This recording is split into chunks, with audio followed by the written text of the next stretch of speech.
available.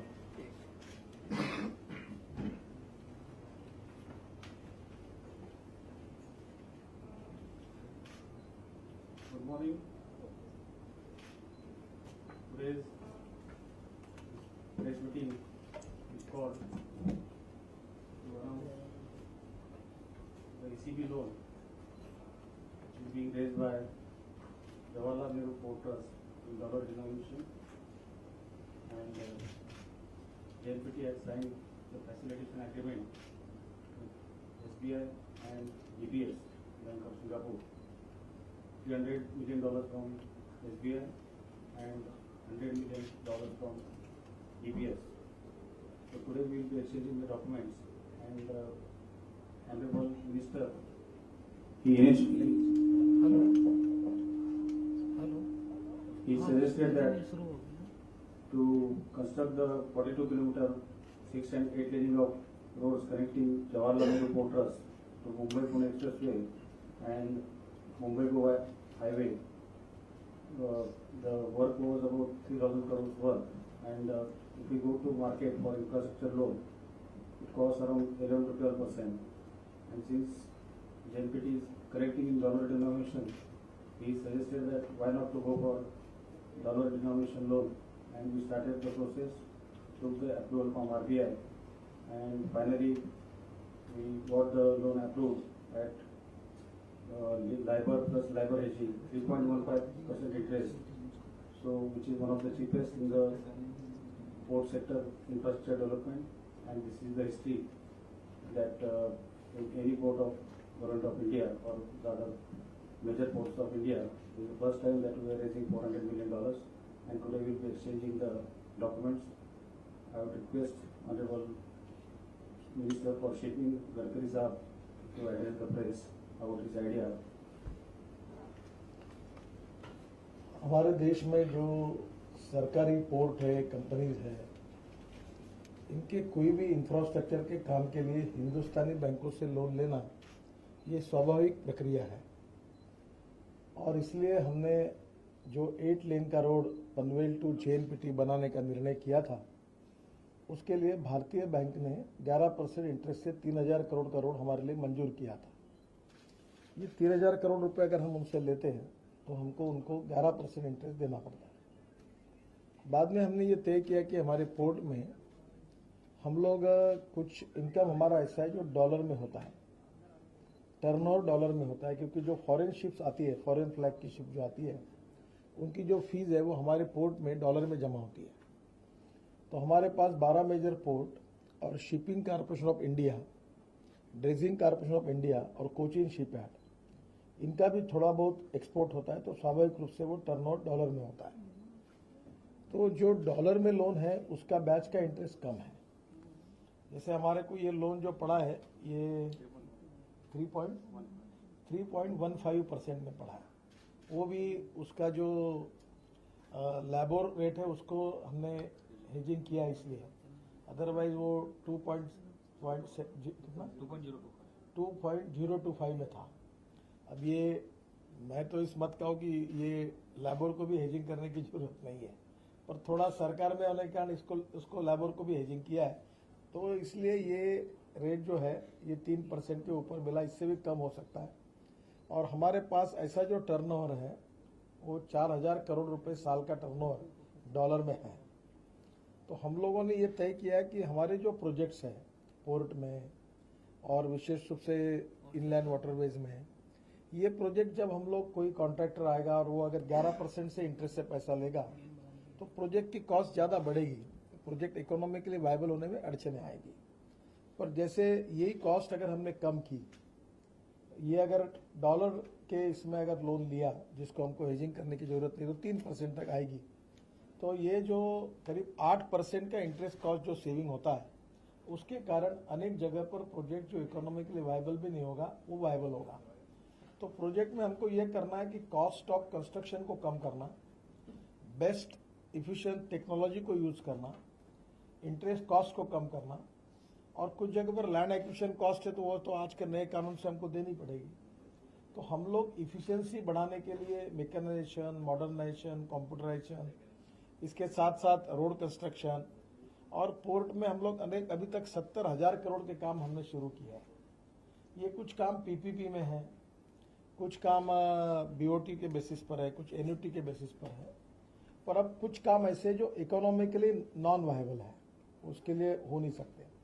अगर वही economically non viable कामों में जो कॉन्ट्रैक्टर, जो प्राइवेट इन्वेस्टर आएगा, वो 11% से इंटरेस्ट से बैंक से पैसा लेगा और काम करेगा। अब ये 11% के बजाय वही काम अगर हम ईपीसी मोड में, यानी खुद हम भी करते हैं, और उसकी इंटरेस्ट कॉस्ट 3% आती है, तो ये जो करीब 8% इंटरेस्ट कॉस्ट बचती है, उससे प्रोजेक्ट की इकोनॉमिक वायबिलिटी और उसका प्रॉफिट जो है वो बढ़ता है। तो ये एक हमारा सरकारी, इसमें मुझे पता नहीं, पर जहाँ तक डॉलर में किसी गवर्नमेंट इंस्टीट्यूशन ने लोन लेने वाली ये पहली घटना है, और इसलिए रिजर्व बैंक से हमने अप्रूवल लिया है, और पहली बार ये 2600 करोड़ रुपए स्टेट बैंक और बैंक ऑफ सिंगापुर दोनों ने मिलकर $400 मिलियन जेएनपीटी को दिया है। और ये 45 किलोमीटर का रोड है, 8 लेन रोड है, इसमें फ्लाईओवर्स है, ये सब काम इस पैसे में होगा। अब ये जो शुरुआत है, ये पहला गेट ओपन हुआ है। अब ये 12 मेजर पोर्ट और कोचीन शिपयार्ड और बाकी भी जगह पर जहाँ जहाँ हम काम करते हैं, जहाँ हमारा एक्सपोर्ट है, वहाँ हम लोग इस प्रकार की फैसिलिटी का उपयोग करके ये 8% इंटरेस्ट अगर हम बचा सकेंगे, तो हमारे देश के विशेष रूप से पोर्ट और हमारे इनलैंड वाटरवेज और शिपिंग सेक्टर के लिए एक नया इसका फायदा होगा।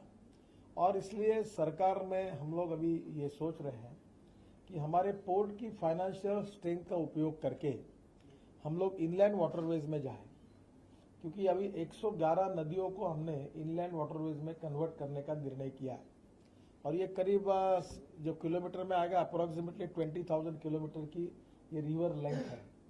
इसमें ड्रेजिंग करना पड़ेगा, वाटर पोर्ट बनाने पड़ेंगे, इसमें वहाँ बंकर बनाने पड़ेंगे फ्यूल के लिए, वहाँ गोडाउन्स आएंगे, प्री कूलिंग प्लांट आएंगे, कोस्टर आएंगे, उसके रोड कनेक्टिविटी आएगी, रेल कनेक्टिविटी आएगी।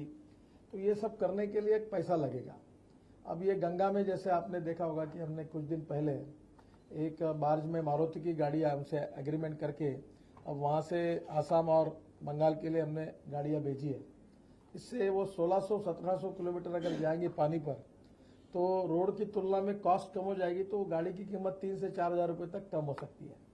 वैसे अभी गंगा में 20 लाख टन का अगर हमारा अभी फिलहाल अगर ट्रांसपोर्ट है मटेरियल का, तो हम लोग 2018 तक 200 लाख टन का करने वाले हैं।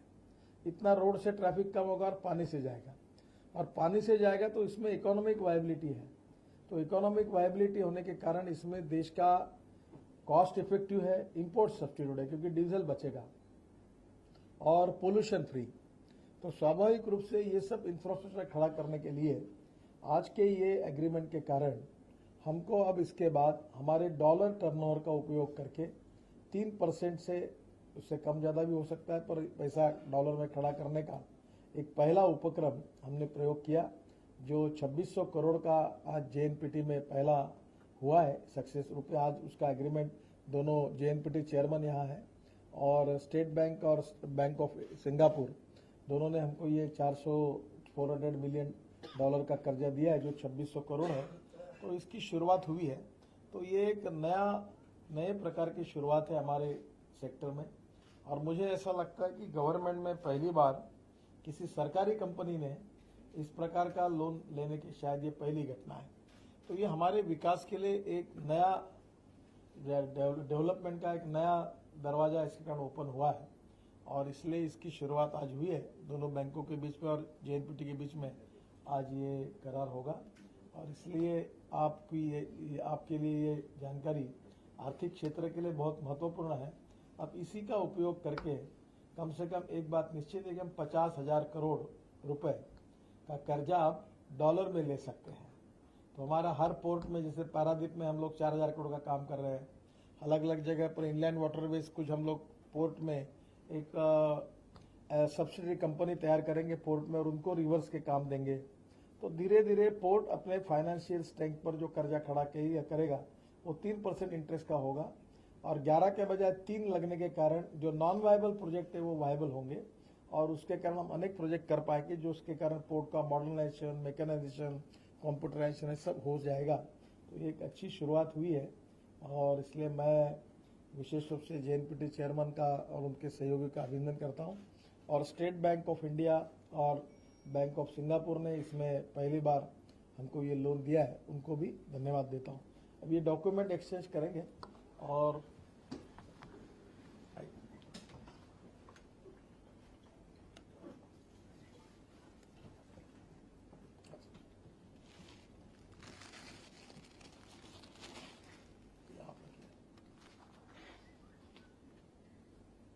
दे दीजिए।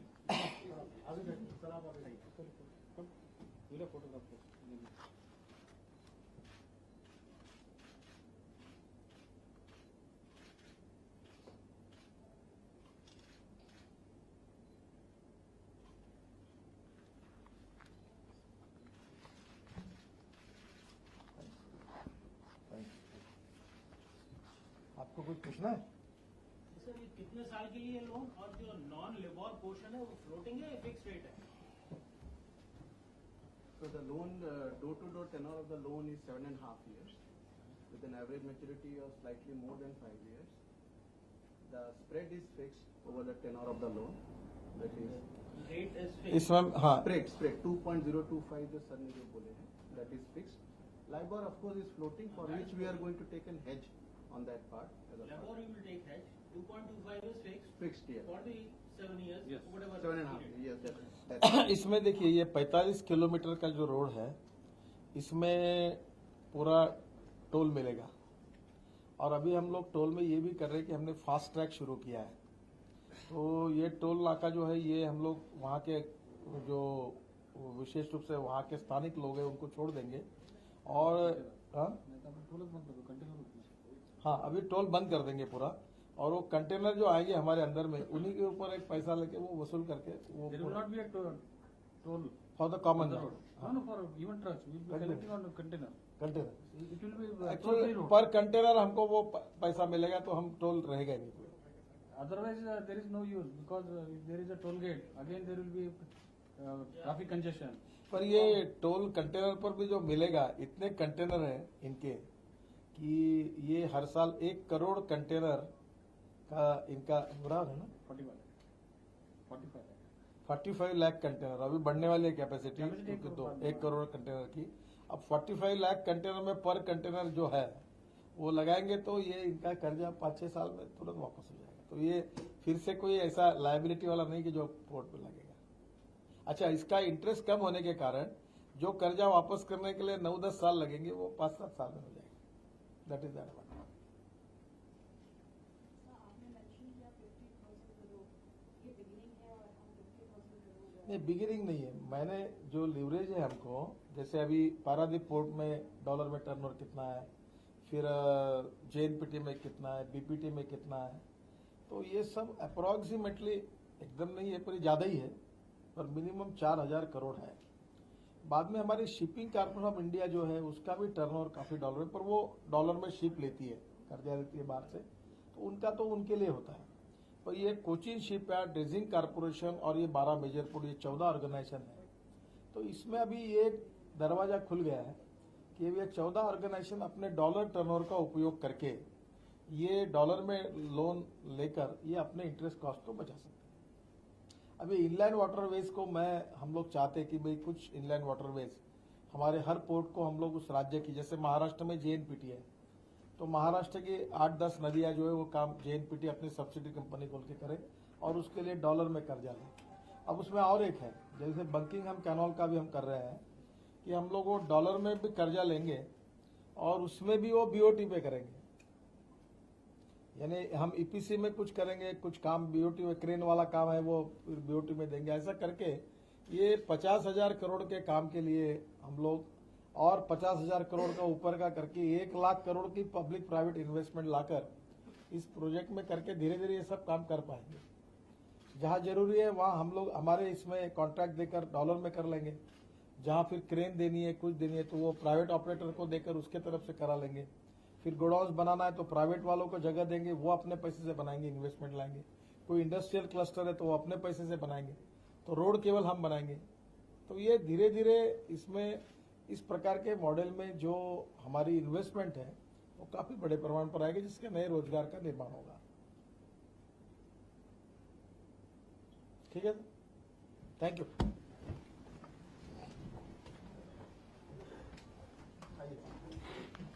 अच्छा,